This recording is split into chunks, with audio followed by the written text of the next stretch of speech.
Hey everybody, ZWO AM5N and tripod. It's unboxing time, right after the trailer.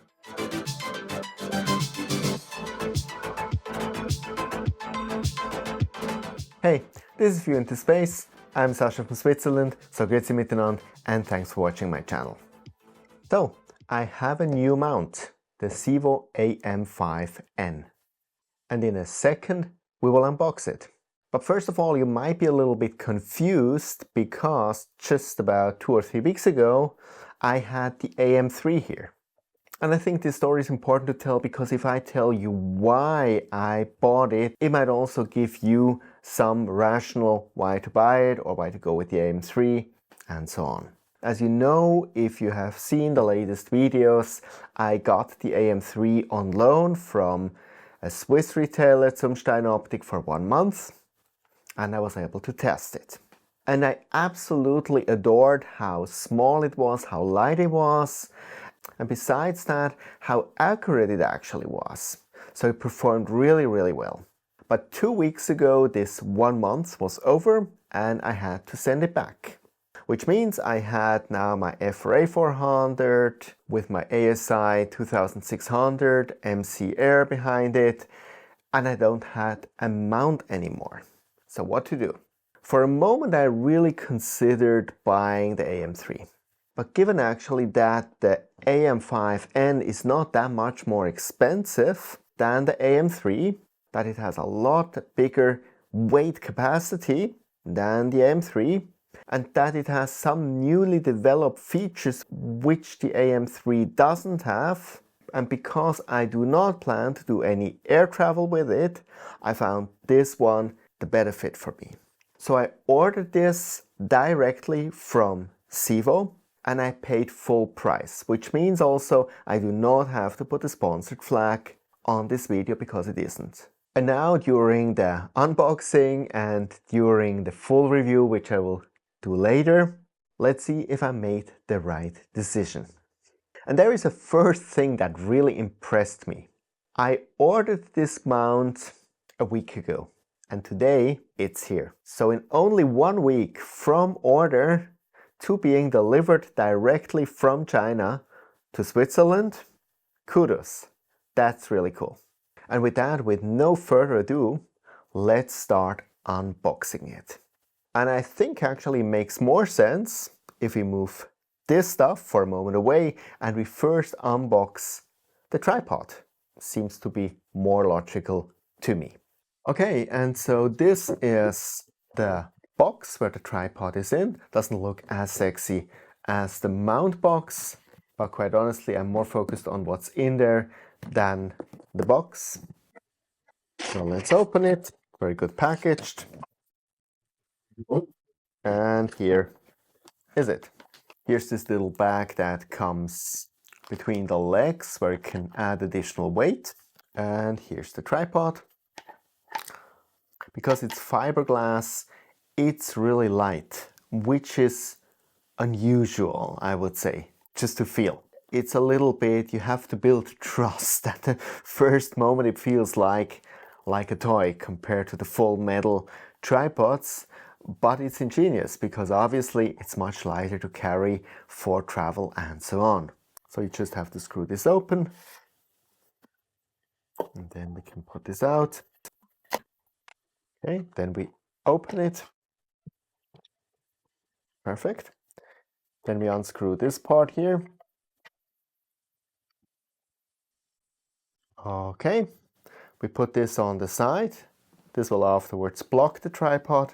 And now we open it here. And now we can take this part out. And we will need that. We will have to attach our mount on this part. And this is how we afterwards can reassemble it to the tripod, which is also really cool because it's so easy, it's so fast. So if you have to pack the whole thing up to go to the dark side or whatever, it's really easy to disassemble the mount from the tripod and back. So absolutely great system. And now we're back here with the mount, which is probably what you really care about. So let's open the box. We have on top the testing report and some quick guide. We'll look at that in a second. And we have in here a box.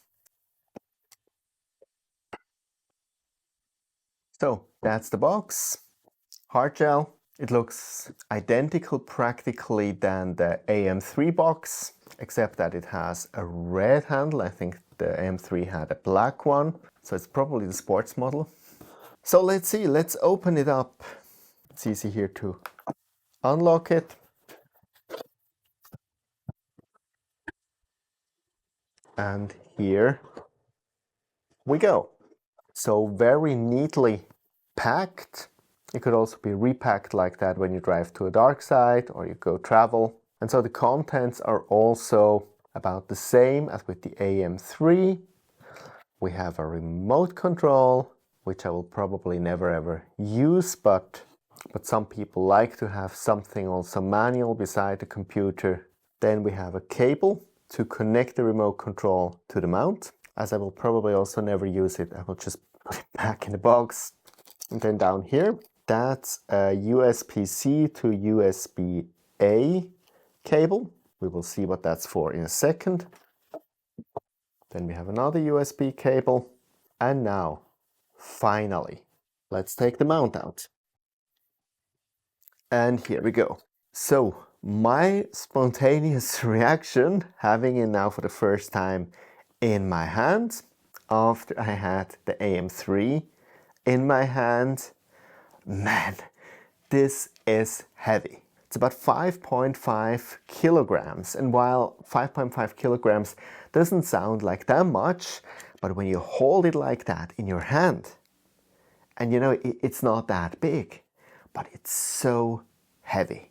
Now, when we talk about heavy, there's two different thoughts that go through my head. And the one is positive. I want the mount in principle to be to a certain extent heavy because it means it's stable. And given it can carry up to 20 kilograms or 40 pounds, it must have a certain weight, especially because the tripod is very light. So from that point of view, I think that's good.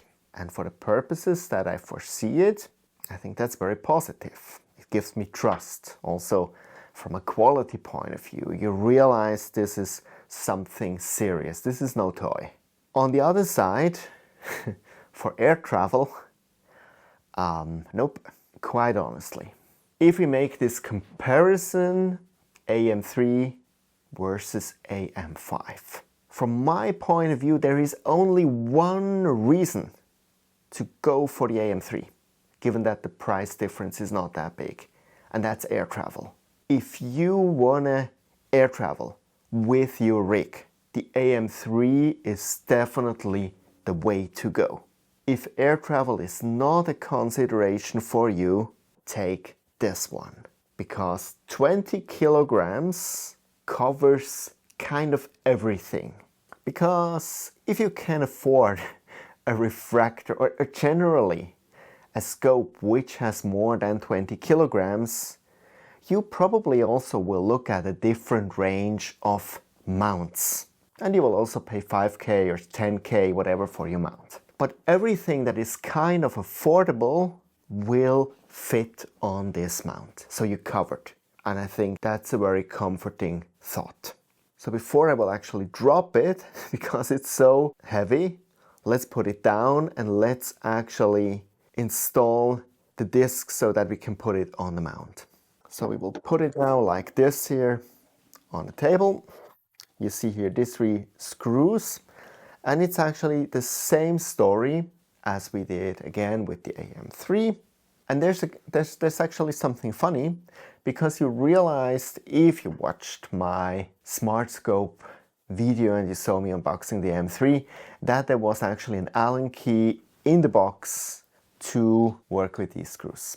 There's no Allen key in the box here, but there is actually an Allen key hidden within the mount, fixed with a magnet, which is pretty cool. And probably the only reason that I know that is because I have already watched Queef's video where he showed that. But really cool idea. So now we have our Allen key. We will need that to tighten it afterwards. Now they're very loose, so I can just take them out like that. So they're out. We take this here, put the screws in here, put this here on top. Okay, that's fixed. It's so easy, and that's what I really love about this whole system. Everything, it's so easy. So that here comes back in, and now I'll actually get the tripod back. And so now all I have to do is I have to put this here on top of it, tighten this screw, and ladies and gentlemen, the mount is installed. That's it.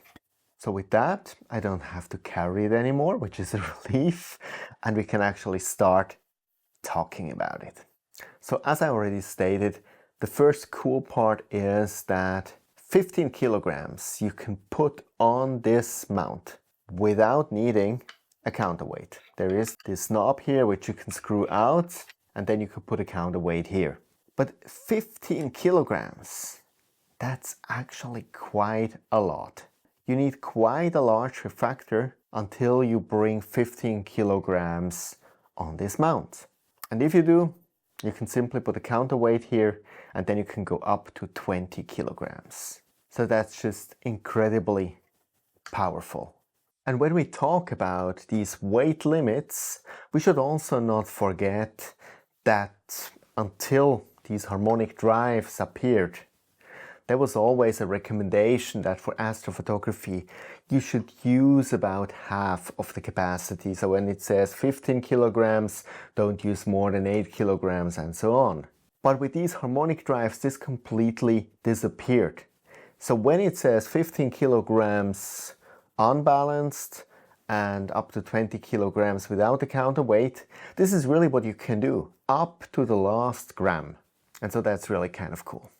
So then if we look at the ports here in front, we have now Bluetooth. Personally, if you do astrophotography, I couldn't care less because you anyway go by cable. You would never wirelessly connect the rig when you're using it with guiding and everything. That's way too risky. But if you, for example, also want to use the mount sometimes visually, for public engagement and so on, then it's absolutely great that you can steer your go-to mount with an iPhone or with a tablet simply by Bluetooth and the corresponding app.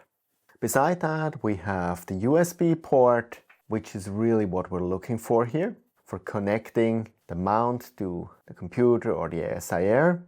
Then we have a port for the hand controller, and at the end a port for the energy. And you might see here that you have here a USB-C and a power out.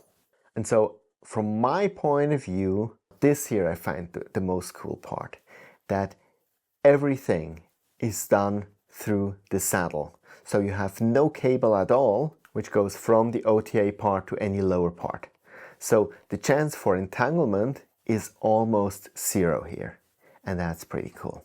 The mechanism for polar alignment, by the way, is the same as with the AM3. I tried it with the AM3, worked perfectly. We will see how it works here in the full review, but I would be surprised if it would be any issue. Also, the saddle with the Vixen style and the Losmandy style part is about the same as with the AM3, except of ports, which we just discussed, but otherwise looks very sturdy and obviously very convenient as you can screw everything in. And let's do that now for a second, just to have a look how it looks like. Okay, and that's how it looks now with the FRA 400 and the 2600 ASI Air installed. It obviously looks now much more impressive than with the AM3. This is now more a regular style mount than before, where we really had this ultra portability. I think I couldn't lift this now anymore just with one hand. But that's actually really the thing you have to consider before you make this decision, AM3 or AM5. And by the way, I still have forgotten to talk about that here. This is the report that I got, the test report. And it tells from a periodic error point of view, we're here at between a 10.4 and a 5.0. So that's really great. It's actually not as great as the mounts that Queef received. I think he was between a 7 and a 3. But I mean, at the end, this doesn't really make a lot of difference. It's, in both cases, absolutely great results. We will see when I do the testing what we get for results from a guiding point of view, but I would be surprised if it would not be good from what I heard until now. I think for today this is it. It's actually an indication of how easy this mount is, because I'm sure an assembly unboxing of another mount, the video might be double as long because it's double as complex. And here it's really astounding how simple everything is. This was the thought when I assembled the whole thing with the AM3, with the ASI 2600 MC Air, and it's the same that actually go through my head here. It's just so straightforward. Every beginner can do this without any issue. Some people said, well, it's because I do this already a long time. But I wouldn't say no, because when I, for example, remember assembling my Avalon mount and until it really worked, this was really a journey. This was nothing easy. And I would not feel that a beginner could really do that. But here, this is just so straightforward. Take it out of the box, put it on here, and you're practically done. So really cool stuff for beginners, but I feel also it satisfies practically every need, and that's what I really think is so cool about this. So at the moment in Switzerland we have again endless clouds, like the whole year this year. It's really crazy, so I have no clue when I will be able to test this whole setup, but as soon as there's a chance I will do it, and I will report back to you with my full review of this beautiful mount. So see you next time, and until then, clear skies.